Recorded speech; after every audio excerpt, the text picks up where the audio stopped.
Today in Foundations, some of my all-time favorite build-arounds return. We get a new Black Wrath that might be one of the best in Commander, and a burn spell almost certain to show up in Modern. Let's break them down. Hello everyone, it's Seth, probably better known as Saffron-Olive, and it's time for another daily dose of Foundation spoilers.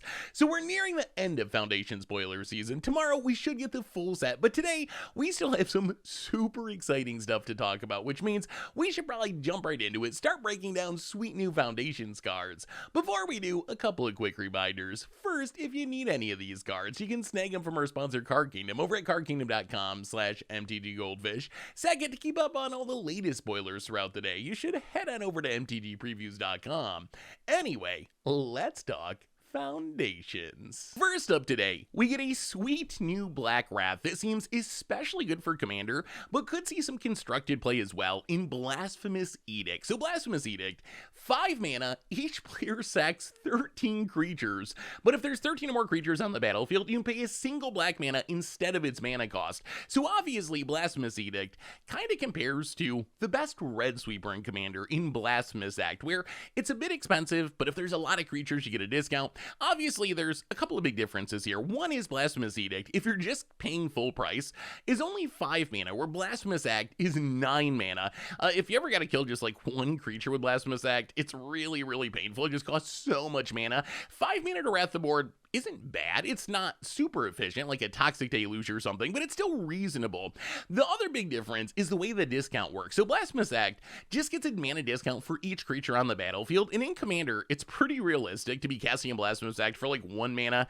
Blasphemous Edict, the discount only applies once you get to 13 creatures. So if there's 12 creatures on the battlefield, it's still going to be the full 5 mana, but once you get the 13th, it drops all the way down to 1 mana, which again in Commander seems kind of realistic to hit. It's a little bit harder than Blasphemous Act. Blasphemous Act, you only need 8 creatures on the battlefield for it to be 1 mana, but there will be times when someone pops off with tokens, or even if you just think about a game of Commander, there's 4 players, right? So if each player has just over 3 creatures, that's going to add up to 13 anyway, and when you're casting this for 1 mana, it's kind of insane. So I think this card should be a Commander staple. In Standard, I think it's a little bit sketchier. I think it's probably worse than Deadly Cover-Up.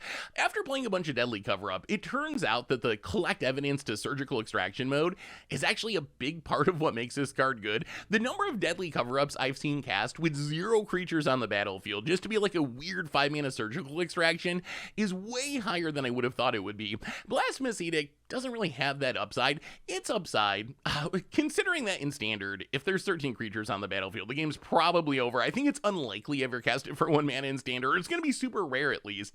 The big upside for Blasphemous Edict in Standard is it is good against indestructible stuff, which Deadly Cover-Up, not good against indestructible stuff. There's just not that much indestructibility seeing play in Standard. I guess if Hajar Legends catches on, or if people start playing more Dawnstruce or Guardian of New Benalias, maybe there's an argument that you want Blasphemous Act over Deadly Cover-Up, but for now I think this is probably Black Wrath number 2 in the format that still offers some upside in some shenanigans, but probably not as good as Deadly Cover-Up. There is also some sneaky shenanigans with decks that just want things to be sacrificed. Like we have Popular Egotist in Standard, where whenever you sacrifice something, you drain your opponent for 1. Maybe you could kind of combo with this, where you like Wrath the board and sack a bunch of creatures and drain your opponent out of the game, or Mayhem Devil in older formats. So if your deck specifically cares about sacrificing, this goes up even more in value. As far as Commander though, and I think Commander is really where this card is targeted, I think this might be Black Wrath number 2 in the format. I think Toxic Deluge still number 1. Just 3 mana is so incredibly efficient, and because it's -X, it also gets around indestructible. So really, really hard to top Toxic Deluge. But if the choice is between like Blasphemous Act and Damnation, let's say, I think that it's probably just better. So I think we're going to see this card a lot in Commander. Each player sacks 13 means it really should be a hard wrath. It's unlikely, unless someone's like comboing off, that they're going to have more than 13 creatures. And if they do, it's probably a bunch of 1/1 tokens anyway. So I think it's mostly going to get all the creatures. And like I said before, getting the discount in Commander actually seems like it should happen fairly often. So if you're building a Commander deck, definitely keep this one in mind, because this does immediately become one of the better Black Wraths in the entire format. And in Commander, Commander, there's a lot of indestructibility. Outside of creatures just straight up being indestructible, like a Ulamog or a Blightsteel, a lot of decks use Heroic Intervention, Borostorm, Flawless Maneuver as a way to protect their board from Wrath, and Blasphemous Act just doesn't care. So it's actually a huge upside to be worded like a Mass Edict rather than just to destroy all creatures affecting Commander, because you're going to get around some of the most popular ways of saving your board in the entire format. And then, much like Standard, if your deck cares about sacrificing stuff, then this gets even better. If you're playing like Korvald or Jury, or if you want to be really mean, Turgrid, just like cast this and steal all of your opponent's creatures, probably going to end the game. So even better in sack decks, but all around Blasphemous Edict seems like a really good card. I would say it's like in the second tier of Wraths for Commander. It ranks behind Blasphemous Act, it ranks behind Toxic Deluge, but it is pretty close, and close enough that I think as a second Wrath or third Wrath, a lot of decks are going to be playing this card. We also got Drake Hatcher, a new 2-mana 1/3 blue human wizard. It has Vigilance and Prowess, and whenever it deals combat damage to a player, put that many incubation counters on it, and then you can remove 3 incubation counters from it to create a 2/2 blue Drake creature token with flying. So Drake Hatcher, kind of a weird card when you first read it. 2-mana 1/3 Vigilance Prowess with an upside, it seems fine, but then I was thinking about it, I was like, we just got Kitza, and when Kitza was spoiled, I thought Kitza could be a really good card, and Kitza is seen very close to zero play in any format, and it is also Vigilant and Prowess, and it can loot, and it can copy stuff, so I think it has even more upside than Drakecatcher, although it is legendary, which is a drawback. So the fact that Kitza hasn't caught on yet makes me worry that Drakecatcher might not catch on either. The good news is, the pieces exist to build some sort of blue-based Prowess deck, or is it Prowess deck? We got Storm Chasers down, we got Kitza, we got Stormcatch Mentor, so if you do want to build around this, I think the pieces are there for it. The problem is, so far since we've gotten all this new Prowess stuff, the default mode for Prowess decks is either like mono red or Gruul decks, so you get Questing Druids and Snakeskin Veils, so we just haven't seen blue-based Prowess, but maybe Drakecatcher, combined with some of the stuff from like Bloomburrow, maybe if we add all that together, we can get a pretty sweet deck out of it. So Drakecatcher, it seems like a fine card. I just don't know if it's in the right colors for current Standard, but it's close enough to being playable just based on its ability and based on its stats that I think it could show up in Standard at some point during the infinite amount of years it exists. We also got a new creature land, and this one is interesting. Soulstone Sanctuary. So it is a land that comes into play untapped. It makes colorless mana, and then you can pay to turn this land into a 3/3 creature with vigilance in all creature types, and it's still a land.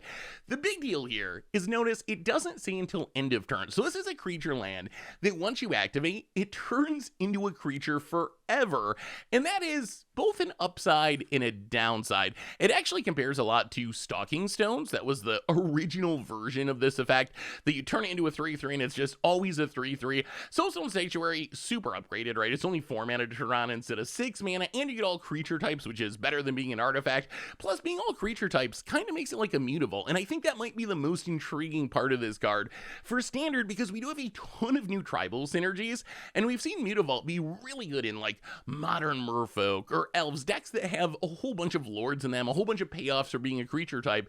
So maybe Soulstone Sanctuary can see play there. Although I will say, traditionally, one of the big upsides of creature lands is that they don't stay creatures forever. If you look at a card like Mishra's Foundry in Standard, one of the big upsides of this card is you can fire it up when your opponent's tapped out, and you know they can't go for the Throated or cast a targeted removal spell. I guess they could never go for the Throated because it's an artifact, but you know what I'm saying. Like, you can wait till your opponent's tapped down and then sneak in that damage. It's always going to dodge Sunfall because it's always going to be a land during your opponent's turn unless you fire it up for some reason. Soulstone Sanctuary kind of loses that, right? You turn it on, and then for the rest of the game, you can go for the Throated. It does get swept up by Sunfall. So I would say overall, I think that turning into a creature permanently is actually a downside rather than an upside, but that might not matter because we have so many new tribal synergies to explore in Standard. Like elves are looking really good. We have soldier lords, we got goblin stuff coming back, and in these decks, if you're playing some sort of like monocolor or mostly monocolor tribal deck, then I think Soulstone Soulstone Sanctuary might be as close as you can get to having a Mutavault in Standard, and sure, there's going to be games where it's a bummer, where you fire it up and it gets got by a Wrath, and that's going to be really sad, but in general, I think the power level is high enough in a deck that can take advantage of it having all creature types that it's probably still going to be worth playing. Also, we've seen Unholy Annex Ritual Chamber really take off in Standard. This is a demon to keep that turned on, which is pretty powerful coming out of your mana base, so I think Soulstone Sanctuary, I think the card's good, although I think it's going to play so much differently than the recent creature lands that we've had. It's going to take people a while to really figure out how to use this card again. So I expect that it will see play, especially in tribal decks. Just keep in mind that not turning back into a land at end of turn might seem like an upside, but in a lot of cases, it might actually be a downside. Next up, we get a super cool looking black 3-drop in Abyssal Harvester. So a 3-mana 3/2.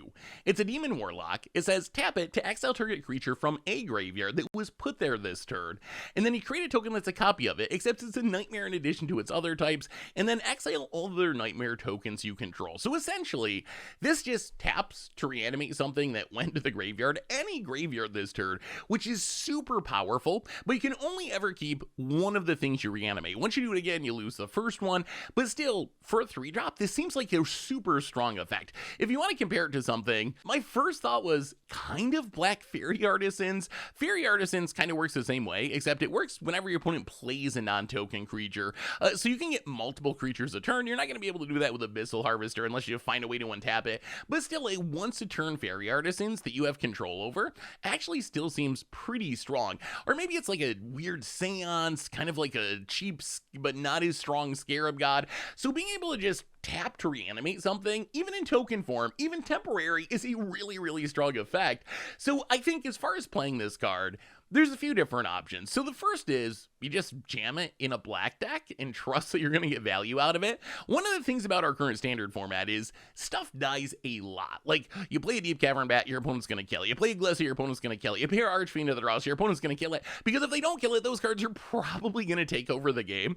So I think you could just play Abyssal Harvester and trust that stuff is going to die and get value out of it. So that's level 1, but it gets even better if you want to build around it a little bit. So works really well with self-mill for one thing, or milling your opponent. Also really good with cards that discard themselves, like Harvester of Misery. You can pitch a Harvester of Misery to give something -2/-2, then just tap your Abyssal Harvester to reanimate it in token form and give everything -2/-2, or Spinewood's Armadillo.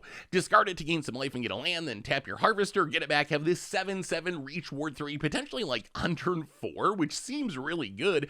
Plus there's like Infamous Cruel Claw, Guardian of Nubenalia, Cynical Loner. On the other hand, there is one massive downside to this card, which is it kinda dies to everything. And this might actually be a deal breaker for Standard, because we have so many good black 3-drops already, which might actually be a deal breaker for this card, because it's competing with like Preacher of the Schism, Undead Slasher. There's a lot of good black 3-drops, but this is a 3-drop that needs to untap to do anything, and dies to Cut Down, and now Burst Lightning, and also Shock, on top of all the other removal spells. So it might just be that it lines up poorly with the most popular removal in the format, but still, it seems so much fun on the battlefield. In Commander, I think you can jam this in every deck if you want to, just for value, because in Commander, you're much less likely to run into people playing lightning bolts and cut downs. Your opponent's gonna have to spend a real removal spell on it, and once it's on the battlefield, it's not quite as threatening as Fairy Artisans. It's not just gonna reuse every ETB that your opponent plays. It's only once per turn. So in Commander, I could see this actually sticking around and getting some value. So I think in the short term, in Standard, I'm a little skeptical. I think it's just gonna die a lot, even though it seems super fun. But in Commander, I'm gonna jam this in a bunch of decks and just see what happens, because I think the value you can generate from it seems good enough to make it worth the slot. We also got a new Zimone in Zimone Paradox Sculptor. So new Zimone, 4 mana 1/4, legendary human wizard. It's a Simic card, of course. It says at the beginning of combat on your turn, put a +1/+1 counter on each of up to 2 target creatures you control, and then you can pay a green and a blue and tap it to double the number of each kind of counter on up to 2 target creatures or artifacts you control. So Zimone, It's basically 2024 for real of the whole clad. So a decade ago, maybe 11 years ago now, Wizards printed Vireel, a 3-mana 1/4 that just taps to do essentially the second part of Zimone, the second ability, except for only one creature artifact. Zimone is just like the souped up version of that. You pay 1 more mana, but it puts counters on things, which is nice, and then you double the counters on 2 things instead of 1 things. It's also kind of like a double Luminarch Aspirant, where at the beginning of combat on your turn, you get to put counters on each of up to 2 things. So I think Zimone, it's going to be interesting to see how good this is. We have a lot of ways of doubling counters in Standard between Bristly Bill, Omnivorous Flytrap, Ornery Tumblewag, and a lot of counter synergies. So maybe we could actually have some sort of Zimone deck. Worst case, it seems just super fun to build a deck that's all about how many counters can I put on a thing. Maybe it won't be competitive, but it seems like it should be absolutely hilarious. So I am excited to build around this, even though I'm expecting we put a lot of counters on things and then just get Sunfalled or whatever. So I don't know if it'd be a super competitive deck, but it seems like a super fun deck. It also works really well with our last Zimone, the Zimone that makes Primo, the big fractal, because remember, fractals are 0/0s, but with a ton of counters on them. So if you're doubling counters on things, the fractals are some of the best things you can double. Imagine making like a 5/5 fractal, which is a pretty low fractal, and then just doubling the counters up to 10, next turn up to 20, and then 40. It can get out of hand super, super quick. So maybe there's some sort of like weird Zimone tribal deck where you can play both of them together in Standard. In Commander, I think there's 2 ways of playing this card. So first, if you're playing a deck that's in the colors and cares about counters, I think this is probably worth it. Like maybe your Experiment Crash. This is a way you can just put counters on things so you can steal its abilities. Or Pure and Toothy really wants counters on things. Pierre really wants counters on things. So in any counter-based deck, I think Zimone's in the argument for the 99. And then if you want to play as your commander, I think it's basically just better Vireel. So if you already have a Vireel deck, you can just literally swap in Zimone and your deck's gonna get stronger with a new updated version of the effect. Plus you can just build around it and play a bunch of counter shenanigans and go to town by doubling stuff up and seeing how big you can make your stuff. So new Zimone, I actually really like this card. It seems familiar thanks to its comparison to Vireel, but it also seems like a super upgraded juice 2024 version of the effect, which I think we needed because Vireel was honestly just like never really good enough to do anything. It just died. I remember trying to build against odds decks around it and it just did not work, but I think maybe new Zimone has enough juice in it that it can actually build a super sweet deck. We also got a card that I'm super hyped for in Raise the Past. So Raise the Past, 4-mana sorcery, return all creatures with mana value 2 or less from your graveyard to the battlefield. So why am I hyped about this card? Well, to me, this looks a lot like Rally the Ancestors or Return to the Ranks, and if you've been following the channel for a while, you probably know that in the past, we have played some really sweet aristocrat decks built around these effects, where you just play a bunch of Blood Artists, play a sack outlet, sack your entire board, reanimate your entire team, sack your entire board, drain your opponent out of the game, and I think that Raise the Past might let us do this in Standard. Aristocrats might be back because of this card, because the pieces exist to abuse it. Like if you look at Standard, once we get Foundations, we're going to have a new Blood Artist in Vengeful Blood Witch, we have LSL Core, which is kind of a Blood Artist that already exists, we have Bart as a free sacrifice outlet, all of them cost 2 or less, so I imagine you just play a bunch of 1-drops that like make a token when they die, and I think we can build a very traditional style Aristocrats deck. How good it'll be, I don't know, but I think that Raise the Past is the missing piece of this puzzle because it lets us just sack our entire board, get everything back, sack our entire board again to set up this big combo kill turn that should just be able to finish our opponent on the spot. So this is one of the decks I'm most excited to build. I will say that in older formats like Pioneer or Modern, probably just worse Return to the Ranks, but even here I'm not sure. It kind of depends on the deck. Being able to just get all of your 2 or less mana value cards back for 4 mana in some situations might actually be better than getting X of them back, even with Convoke to help reduce the cost. But I think in general, most decks would probably still play Return to the Ranks, but it's always nice to have a backup. So Raise the Past, I'm pretty hopeful that this might be the card that actually lets us build a relatively traditional Aristocrats deck in Standard, but I guess we're gonna have to wait and see. We also got a new Raccoon enchantment in Sylvan Scavenging. So 3-mana enchantment says the beginning of your end step, choose one, put a +1/+1 counter on target creature you control, or create a 3/3 green raccoon creature token if you control a creature with power 4 or greater. So Sylvan Scavenging, seems like kind of a limited bomb, like this engine that just keeps going. How good is this card in Standard? That's where I'm not exactly sure. So if you think about what it does do good things. Every turn you're putting a counter on something, or if you have a big creature, you can just be making a 3/3, which turns this into one of the best Bitter Blossom style cards of all time. Like, if you're just making a 3/3 every turn, how many of those do you need for this card to be worth it? Probably 2, I would say. 1 3/3 for 3, not good. 2 3/3s for 3, pretty good. If you get more than that, then this card's just busted. Plus, you get the flexibility of counters. So it does a lot of good things, and we do have decks that can take advantage of it. Since it makes Raccoon, it seems kind of built for Raccoon decks, which tend to have big creatures. Plus, if you expand, they get even bigger to be able to trigger it on your end step. But I think this is a card that could be good in Raccoons. It could be good in +1/+1 counter decks, which also is going to build big creatures. Plus, you can take advantage, even more advantage, of putting a +1/+1 counter on things.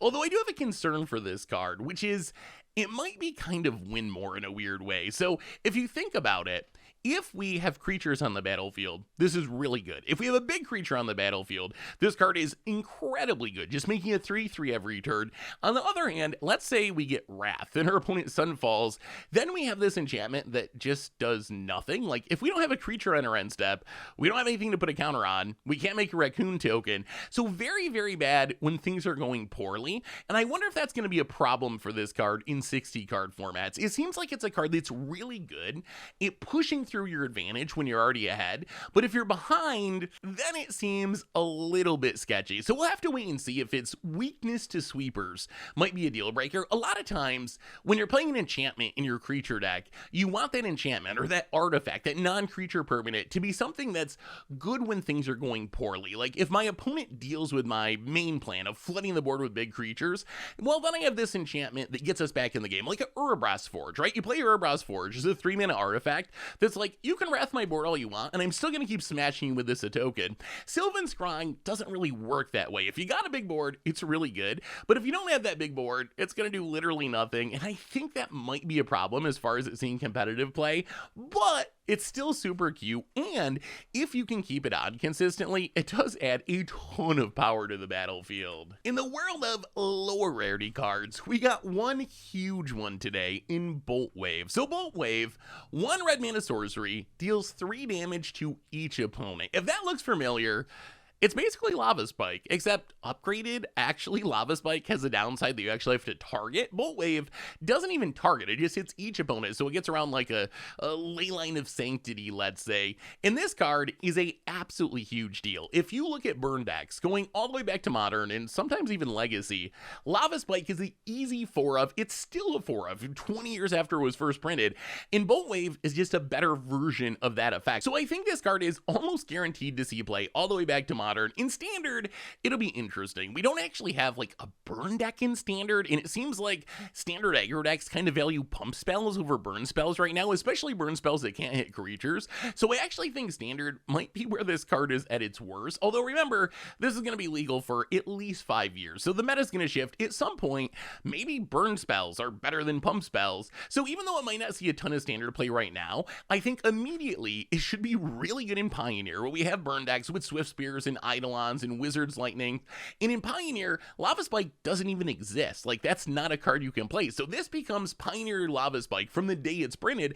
And then in Modern, if you look at the burn decks, Lava Spike's already an easy 4-of. Boltwave is an upgrade. So worst case, you drop your Lava Spikes, you play your Boltwaves instead to get around your opponent having like a Leyline or whatever. But I think more likely is maybe you cut the Skewer the Critics or some Rift Bolts, and you play Lava Spike in Boltwave because it's just that efficient, and Lava Spike is just that good at getting your opponent's life total to 0. So Boltwave might just be an innocent little uncommon, but this should be one of the chase uncommons from the set, and it should see play at least back to Modern. It is just so incredibly good. As far as reprints, we have some really sweet ones today. We got some that might be competitive, and then we have some that, oh man, are just some of the coolest cards to build around. And I gotta give a shout out to Wizards. Even though this set's supposed to be like the never rotating core set, and it's supposed to be able to like round out the meta and, you know, fill in all these gaps. And we see this with a lot of the tribal cards like elves and goblins and so forth.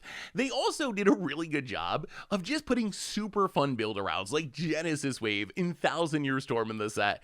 And even though those cards might not be the most competitive cards, they are just some of the most fun cards to play and some of the best deck building challenge cards. So we're going to have a ton of really cool things to try out as soon as this set drops. Honestly, the more I see of this set, the more I'm convinced this might be just like my favorite standard set in the last several years. It just has so many cool nostalgic cards like Genesis Wave and 1,000 Year Storm. I'm like, oh man, remember when that was in standard a few years ago, the cool things we did with it. So I am really, really hyped for those cards. But cruising through our reprints today, we kick things off with maybe the best goblin commander in Krenko Mob Boss. And Krenko is an absurd card. Just tapping to make 1/1 goblins equal to the number of goblins you control is snowballs so hard. The thing is, Krenko really wants haste. And while we have some good goblin support, we don't have a great goblin haste piece. We really need like a goblin war chief or something. We can't try to piece it together with like Bitter Reunions or Felonious Rages or Enduring Courages or Dahiris or Song of Tanzan, but I will say Krenko without haste, much less scary than Krenko with haste. If you have to play Krenko and wait a turn to use its ability, that gives your opponent a window to wrath it.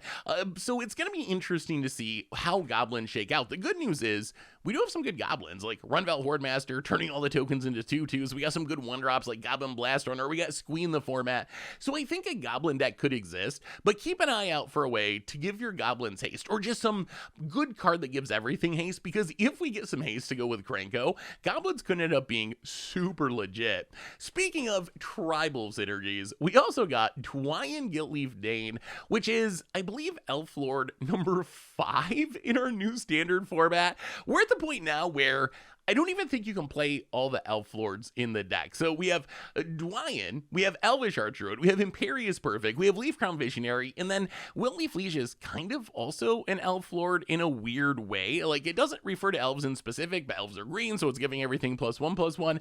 Gonna be interesting to see how this shakes out. But when you add all this together, that means you could play at least 20 Elf Lords in your deck. Throw in like Llanowar Elves as a 1-drop and some support pieces, and you kind of have a deck that builds itself. Although I will say Dwynen, not the best elf lord. Like, it's cute that it gains some life, but it's 4 mana, which is a little bit steep for an elf, even with having reach. So I think that Dwynen might actually be the elf lord that gets cut, and that the core is more like Leaf Crown Visionary, Elvish Archroad, Imperious Perfect. But still, Wizards is pushing elves really, really hard. We'll have to see if it can work in Sunfall Standard. Maybe you still just get Wrath too much, but it seems like the deck should be very fast and explosive, and its creatures should get huge really, really quickly thanks to the Mass of Lords. We also got one of my all-time favorite cards to cast, which is Genesis Wave. Genesis Wave, it is just a joy to play with. Triple green and X. Reveal the top X cards of your library. Put any number of permanent cards with mana value X or less from among them on the battlefield. The rest go into your graveyard. And I feel like the pieces exist to build a sweet Genesis Wave deck. We have a lot of good ramp in standard with Overlord of the Hallwoods, Invasion of Zendikar, Omen Path Journey. So it seems pretty realistic that we can just ramp, cast a huge Genesis Wave. Maybe we put Atraxas into play, or Boiler Biggles into play, the Overlords into play. It doesn't matter, just flood the board with permanents. We can even go the haste plan with Enduring Courage and just put everything into play and try to win the game. So Genesis Wave, we'll have to see how good it is. It has been good in constructed formats in the past. It's been a long time since it's been in standard though, so I'm really not sure. Does this just get countered now? Is it strong enough in 2024? I don't know, but I do know that it is still one of the most fun cards to resolve, so definitely going to be building some Genesis Wave decks in the near future. Speaking of incredibly fun cards to play, we also got 1,000 Year Storm with one of its best friends, Brass's Bounty. So 1,000 Year Storm just does absurd things. It just essentially gives all your instants and sorceries Storm. Each one you cast, you get to copy for each instant or sorcery you cast before it.